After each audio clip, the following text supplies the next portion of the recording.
terceiro texto, considero um texto muito útil. É um texto sobre a trajetória da tendência petista, articulação de esquerda.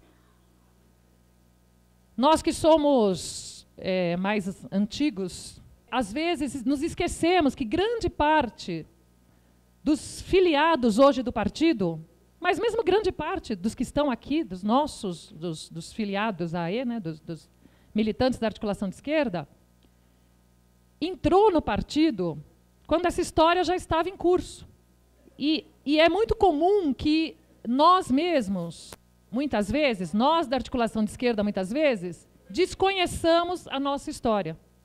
Então, esse texto é útil para nós, mas também é útil para aqueles que querem conhecer a nossa tendência.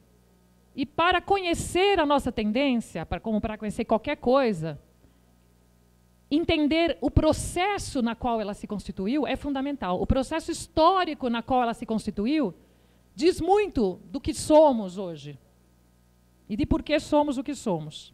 E é importante que se saiba que a nossa história, ela tem um embrião, aliás, é curioso, porque o partido, o PT é criado em 1980, e em 1983 se constitui no partido um grupo que ficou conhecido como Articulação do 113, porque o primeiro documento escrito tinha 103 assinaturas, aí tem todo um debate que não eram 103, mas enfim. O fato é que o grupo ficou conhecido como Articulação do 113, e no caminho, no processo, o do 113 passou a ser omitido, e o grupo era chamado simplesmente de articulação. Este grupo, articulação, vai hegemonizar o partido até 1989. E é dele que vai surgir a articulação de esquerda. É de um racha deste grupo articulação que surgirá a articulação de esquerda. Daí, inclusive, o nosso nome. Mas, evidentemente, a articulação de esquerda surge com um processo, com um giro à direita deste grupo chamado articulação. Quando este grupo, a articulação, começa a fazer um giro à direita, há uma divisão interna deste grupo, que vai se dividir entre os moderados e os radicais, que vai culminar no nascimento da articulação de esquerda. Agora, é importante entender que nada disso se deu de uma forma automática. Isso também se deu no curso de um processo. Né? Um belo dia, a articulação girou para a direita e nós saímos. Isso também se deu no curso de um processo. E isso tem a ver com o que aconteceu na década de 90 no país. Né? A década de 90 é a década em que o projeto neoliberal se torna hegemônico. Né? É a década de descenso dos movimentos sociais, é a década em que no mundo você tem um aprofundamento, já vinha de antes, mas você tem um aprofundamento da crise do socialismo, da crise da esquerda, da derrota da União Soviética, das tentativas de construção do socialismo, né, no leste europeu, a queda do muro, enfim. Você tem um conjunto de fenômenos históricos, e tem um rebatimento no Brasil, agravado pelo fato de que aqui nós retardamos, quer dizer, quando o mundo já estava sob hegemonia neoliberal, na década de 80, aqui nós retardamos esse processo justamente porque a década de 80, por conta da criação do PT, por conta do fato de que a década de 80 foi uma década de muita luta social, né, basta pensar que a CUT foi criada nessa década, o MST dessa década, enfim, foi um processo de luta social pela redemocratização, constituinte, enfim, diretas. Processo que culmina com 1989. A gente chegou quase lá em 1989. Né? Quer dizer, estava na nossa estratégia, na estratégia democrática, popular e socialista, estava a chegada ao governo, mas ninguém imaginava que isso pudesse acontecer tão rapidamente. Já na primeira eleição, depois da redemocratização, na verdade, o PT quase mesmo foi eleito. Aliás, se não tivesse havido aquela manipulação, quem viveu esse processo lembra, aquela manipulação do último debate, as chances reais de que tivéssemos ganho, não sei o que teria sido, mas as chances reais de que tivéssemos ganho naquele momento eram grandes. Bom, tudo isso, então, vai fazer com que, de 1990 a 1993, se abra um processo intenso de debate no interior do partido sobre o que fazer. E esse processo de debate, como eu disse, você começa a ter uma divisão interna no partido. Você tem dois blocos que se formam. Mas, em 93, esse processo vai ter dois momentos importantes. Um é que este segmento, uma parte da articulação, insatisfeita, contrária a esse giro à direita, a esse rebaixamento programático, a essa a visão de que, enfim, de que o PT tinha chegado quase lá, e para ele chegar lá ele precisava ser mais moderado, vai escrever um manifesto, o famoso manifesto, que vai se intitular A Hora da Verdade. Isso foi em fevereiro de 93. E o segundo momento importante desse processo vai ser o 8º encontro, em agosto do mesmo ano. O que vai acontecer? A esquerda vai ganhar a direção nacional do partido. Graças a essa cisão na articulação, a esquerda, em agosto, vai ganhar a direção do partido.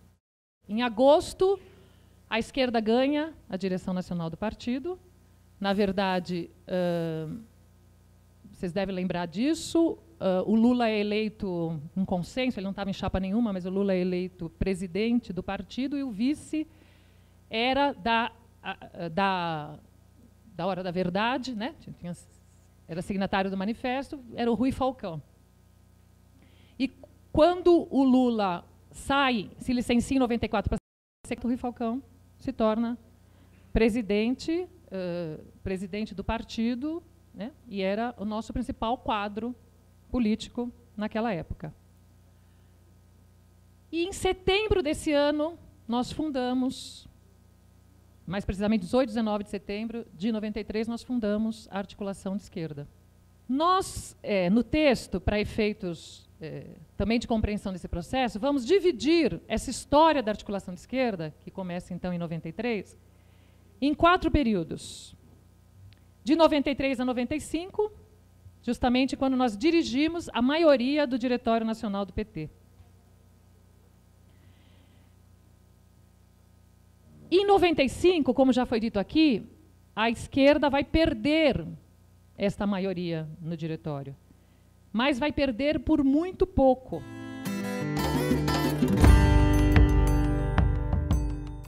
Mas o que é importante saber é que constituíram-se 2 chapas, uma à esquerda e uma à direita. A da esquerda se chamou Socialismo e Barbárie e era encabeçada pelo Hamilton Pereira, reunia toda a esquerda do PT. E a outra chapa era encabeçada por José Dirceu e apoiada, evidentemente, por grandes quadros como Lula.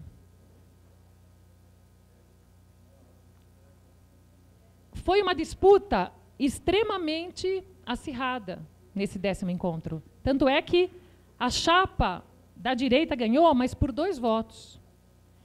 E o Zé Dirceu foi eleito por 16 votos. E ganhou porque nós sofremos, nesse momento, uma primeira defecção, vamos dizer assim. Quer dizer, quadros importantes saíram da articulação de esquerda, entre eles o Rui Falcão e outros como Cândido Vacarezza, Silvia Pereira. Essa defecção é que permitiu que eles ganhassem. Eu não estava lá, mas vários de vocês estavam, depois até podem contar isso com detalhes mais picantes, digamos assim. Contribuiu para isso também o fato de que, veja só a ironia, né? Porque a esquerda do partido, quando a gente dirigiu o partido, foi fundamental para a candidatura do Lula, porque o Lula saiu candidato em 94. Nós perdemos aquela eleição. E, obviamente, quando nós perdemos a eleição, foi um momento muito complexo, porque o Plano Real, o Lula estava na frente nas pesquisas, eles não tinham candidato. Bom, aí todo mundo sabe essa história. Plano Real, candidatura do Forjada, candidatura do Fernando Henrique Cardoso. O PT não sabia exatamente como se posicionar perante o plano. O fato é que nós sofremos uma derrota, primeiro turno, e, obviamente, essa derrota caiu nas costas de quem dirigia o partido, né? Sobretudo de quem dirigia o partido, que era a esquerda. Havia outras razões para isso, que sempre são discutidas. Quer dizer, nós dirigíamos o partido, mas a direita dirigia outras bases de poder dentro do partido. Ela tinha mais presença institucional, enfim. Então, inclusive a campanha. Então, mas, de qualquer forma, evidentemente, isso foi colocado nas costas da esquerda. Então, em 95, se instala um segundo momento que vai, na nossa periodização aqui, vocês sabem que toda periodização é uma escolha, vai até 2005. O que vai acontecer de 95 a 2005? A hegemonia desse campo majoritário que vai se conformando, porque, mais do que uma tendência, neste momento se conforma um campo majoritário justamente para garantir esta maioria e não sofrer mais. Porque, lembra, foi eleito, tem uns detalhes aqui, mas depois vocês leiam com calma, mas foi eleito por pouco, então a esquerda deveria ter 49% do diretório. Não teve, porque por erros da própria esquerda, depois vocês leiam e tudo. Mas o fato é que então, unidade na luta, a articulação passa a se chamar unidade na luta, vai constituindo um campo para garantir cada vez mais uma hegemonia e uma maioria partidária mais folgada. E por que o encontro de 2005 era importante? Foi importante porque foi o encontro de 2005 que consagrou essa atual estratégia.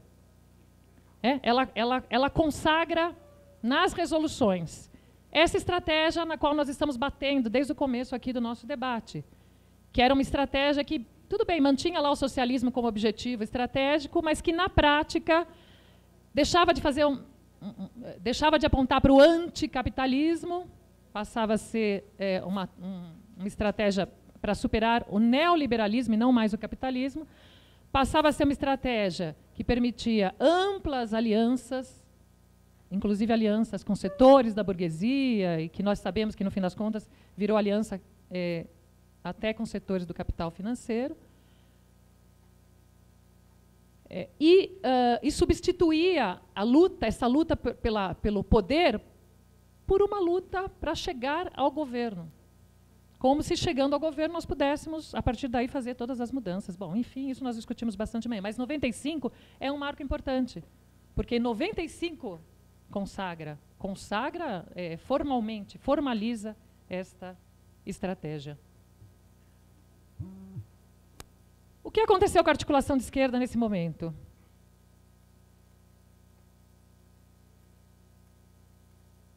De 95 a 2005, nós também sofremos outras defecções que tinham a ver com o processo de luta política interna ao PT e também com as dificuldades cada vez maiores de enfrentar este campo majoritário que passou a usar a máquina para hegemonizar esse processo. Aliás, algo que eu acho importante aqui, que para garantir esta maioria, uma ferramenta, um instrumento que foi utilizado por esse campo majoritário para garantir essa maioria e não tomar mais os sustos, né, do encontro de 93 ou mesmo do encontro de 95, embora eles tenham ganho por pouco, foi que no segundo congresso do PT, em 1999, aprovou-se uma coisinha chamada processo de eleições direta, que foi vendido como algo que ia oxigenar o partido, que ia fazer ampliar a democracia, né? Mas que, na verdade, como vocês sabem, introduziu no PT todos os problemas e vícios da nossa democracia representativa.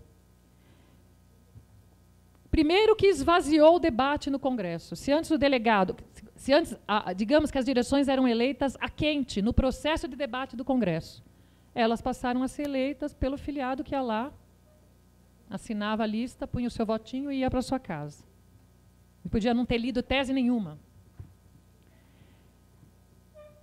Justamente por isso, passou a ter muito mais voto quem controlava as máquinas.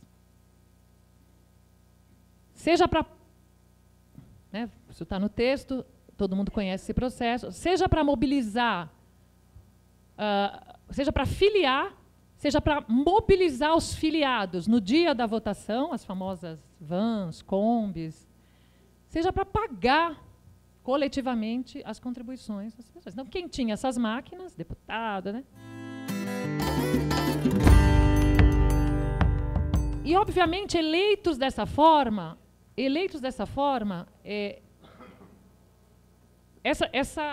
essa direção, além dela, de você, quando realiza o encontro, a direção já está eleita, portanto, você debate uma resolução, e, no entanto, se a direção já está eleita, né, é um descolamento total entre uma coisa e outra. Além disso, evidentemente, é um jogo de cartas marcadas. Porque neste processo eu tenho a máquina, eu controlo a máquina, eu levei lá minhas 3 vans, em troca do quê? Do meu cargo na direção. Né? Então, os meus delegados são delegados, aquela história da contagem de garrafinha. Cada vez a ideia de contagem de garrafinha e das impossibilidades de você ganhar pessoas, ganhar delegados nos congressos e encontros, aumentou. E nós chegamos onde chegamos hoje, todo mundo sabe. E é por isso que agora não somos só nós que defendemos o fim do PED. Durante muito tempo a gente vem defendendo, mas parece que agora, justamente pelos problemas que o partido está vivendo e a crise, ampliou muito o número de pessoas que defende isso, e isso vai ser objeto do debate agora no 5º Congresso. Bom, mas aí o que vai acontecer? Então, bom, a articulação de esquerda continuava a sua luta interna, cada vez mais difícil, sofrendo defecções, seja porque alguns saíam pela esquerda, rompendo com o partido, seja porque alguns, cansados daquela disputa, queriam também fazer parte do condomínio da maioria. Então, todo mundo aqui lembra desses processos. Até que chega em 2002, o PT ganha o governo federal. Na verdade, a chegada ao governo federal vai ampliar muito a capacidade desta maioria instalada no partido de controlar o PT. Inclusive porque as contradições daquele início do mandato do Lula, vocês devem lembrar, vai fazer com que uma parte importante da esquerda partidária saia do PT. Vocês devem se lembrar da expulsão da Luiz Helena, do Babá, do João Fontes, da Luciana Genro. Isso implicou que uma parte importante da DS tenha saído do partido. Isso fez com que o MES e a CST saíssem do partido. Isso fez com que intelectuais como Leandro Conder, Carlos Nelson Coutinho saíssem do partido. Ou seja, tudo isso, na verdade, quando esses setores abandonavam o partido, a vida para nós da esquerda partidária se tornava mais difícil. Uma parte da articulação de esquerda também saiu nesse processo. Vocês devem se lembrar de uma quente conferência que nós tivemos em São Bernardo do Campo. Quando as coisas pareciam muito difíceis, e é bom lembrar disso, porque às vezes as coisas parecem muito difíceis e muita gente se desanima, e, no entanto, a luta de classes não pode ser subestimada, como eu falei antes. Quando tudo parecia muito difícil, eis que ocorre a crise de 2005. Todo mundo se lembra, né? Mensalão, etc. Uma crise que atinge profundamente a direção do PT. E em momentos assim de crise, isso também é uma lição para hoje, em momentos de crise, tende a aumentar muito a audiência para as nossas posições e as nossas ideias. No momento de crise e confusão, essa nossa coerência, vou chamar assim, coerência programática e estratégica nos ajuda muito. E nós adotamos uma linha corretíssima para enfrentar a crise de 2005, de tal modo que, no PED ocorrido aquele ano, nós tivemos um bom desempenho. E no PED ocorrido naquele ano, novamente, quase a esquerda ganha. Veja, houve segundo turno e a esquerda saiu dividida em várias chapas, Mas o voto recebido pela soma das chapas de esquerda no primeiro turno foi maior que o voto recebido pelo candidato, que era o do campo majoritário, que era o Berzoini. Só que o que fez uma das candidaturas, vocês também devem se lembrar disso. Plínio de Arruda Sampaio foi candidato a presidente, numa chapa que era constituída, entre outros pequenos agrupamentos, pela Força Socialista, que então tinha mudado de nome para APS, Ação Popular Socialista, e apoiado também pelos nossos amigos, na época era um Fórum Socialista. Entre o primeiro e o segundo turno, como eles não ganharam, eles saíram do partido. Isso é uma coisa maluca, né? Porque eu sou candidato a presidente. Aí eu não sou eleito, eu não brinco mais. Quer dizer, até então o PT era tão valioso que eu queria presidi-lo, né? Aí como eu não ganhei, ele não serve para nada e eu me retiro. Bom, obviamente isso foi fundamental para que a esquerda não ganhasse. Se eles tivessem continuado, eles se desfiliaram, não votaram, se eles tivessem continuado, novamente a esquerda teria ganho.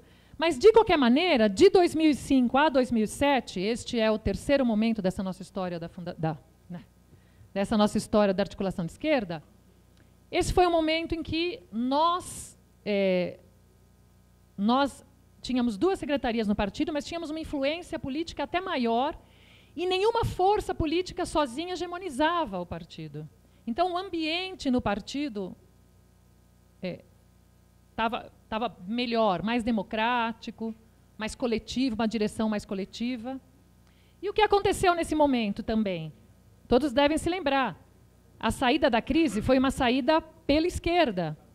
Na verdade, houve um giro à esquerda de 2005, no final do primeiro mandato Lula, houve uma campanha polarizada pela esquerda, e o segundo mandato Lula foi melhor. Foi nessa situação que nós enfrentamos o PED de 2007.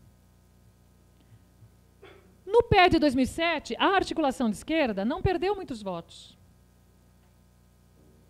Mas, para o conjunto da esquerda petista, 2007 foi muito ruim. Por uma série de razões. A primeira, como eu disse, é que um setor da esquerda já tinha saído, certo? Força Socialista, outros aliados. A segunda é que uma das correntes, que era da esquerda petista, e que tinha sido nossa aliada em muito desse processo aqui descrito muito rapidamente e simplificadamente, que era a democracia socialista, ao sofrer aquela defecção com a expulsão da Heloísa Helena, o setor que sobrou, que rompeu com o Secretariado Unificado, que era a organização internacional a qual eles se filiavam, aprovou a ideia de que, bom, a esquerda sozinha não vai ganhar o partido. Nós precisamos deslocar quadros da direita para nos tornarmos maioria. Então, em vez de seguirem fazendo uma aliança com a esquerda, eles preferiram fazer uma aliança com os setores da direita e do centro que haviam se descolado do campo majoritário justamente na crise de 2005. E, nesse processo, eles criaram a mensagem. Todo mundo aqui que tem um amigo da ADS sabe que a história que eles contaram é que eles iriam ao centro, mas como eles hegemonizariam este agrupamento chamado Mensagem, na prática, eles trariam esses setores mais para a esquerda. E todo mundo também sabe que não foi isso o que aconteceu. Que, na prática, isso significou um giro à direita. Mas houve um outro problema para a esquerda no partido. É que, como o governo girou para a esquerda, e o segundo mandato conseguiu avanços importantes, isso neutralizou parte das nossas críticas. E pior, esse sucesso foi capitalizado pelo campo majoritário. Né? Se está tudo bem, está vendo? Nós estávamos certos, nós estamos conduzindo o partido corretamente. E estávamos nós lá falando, gente, veja, está tudo bem, mas essa estratégia, mas imagina, ótimo, Lula com índices altíssimos de popularidade, vocês estão malucos. E neste momento também, é um outro fenômeno que eu acho importante registrar, porque isso tem a ver com o debate que nós fizemos.